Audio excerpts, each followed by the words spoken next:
Bonjour à tous, aujourd'hui je vais vous présenter ma dernière réalisation en impression 3D. Si comme moi vous avez des enfants passionnés par les voitures cars dans ce style-là, ils ont dû un jour ou l'autre vous demander de leur acheter un circuit pour les faire rouler. Quand mon fils m'a demandé un circuit, je me suis dit pourquoi ne pas essayer de le faire. Le faire, mais comment? En plus un circuit va être encombrant et compliqué à ranger. Après réflexion, l'idée m'est venue de faire un circuit composé de petites pièces qui s'emboîtent les unes dans les autres. On obtiendra comme ça un circuit modulable qu'on pourra agrandir à volonté, qui sera peu encombrant lors du rangement. Pour la forme des pièces, j'ai pris l'idée sur les plots rouges et blancs qu'on voit parfois en déviation sur nos routes. Après avoir dessiné, modélisé et imprimé les pièces, voilà ce que ça donne.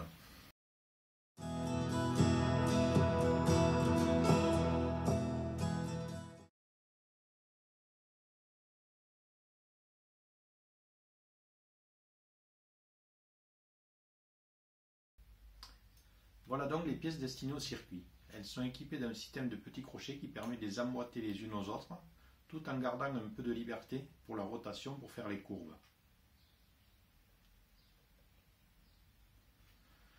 Une fois terminé, vous pensez bien qu'il a fallu faire les stands. Me voilà donc parti dans la réalisation des stands. Alors les stands sont composés de deux pièces, le stand et la porte.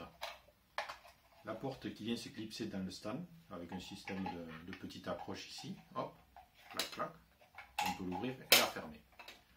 Alors la porte comporte un numéro de couleur et un nom de l'équipe en relief. Pour obtenir l'écriture de couleurs différentes, j'ai fait une pause pendant l'impression, j'ai changé ma bobine de fil et j'ai fini avec une autre couleur.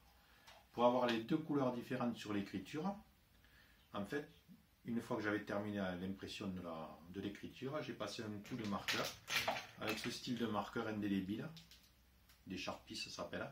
Il y en a de toutes les couleurs. En fait, c'est très utile pour l'impression 3D. Je m'en sers très souvent pour finaliser, pour faire les petits détails. Voilà. Donc une fois le stand terminé, j'ai réalisé des petits angles qui sont comme ça pour pouvoir accrocher les stands au reste du circuit. Donc on met l'angle, on met d'autres pièces. Et voilà, ça permet d'obtenir un circuit finalisé comme ça. Comme toujours, dans la description, je vais vous mettre un zip contenant tous les fichiers STL pour imprimer directement, ainsi que les fichiers FreeCAD qui vous permettront de modifier les pièces. Toutes les impressions se font sans support. Les plots, les petits angles s'impriment dans ce sens, en les posant à plat sur l'imprimante. Les garages de stand plutôt s'impriment dans ce sens. Sans support aussi, tout est à plus de 45 degrés, donc il n'y a pas de problème. La porte du stand s'imprime à plat avec l'écriture vers le haut, en changeant la bobine au bout de 3 mm.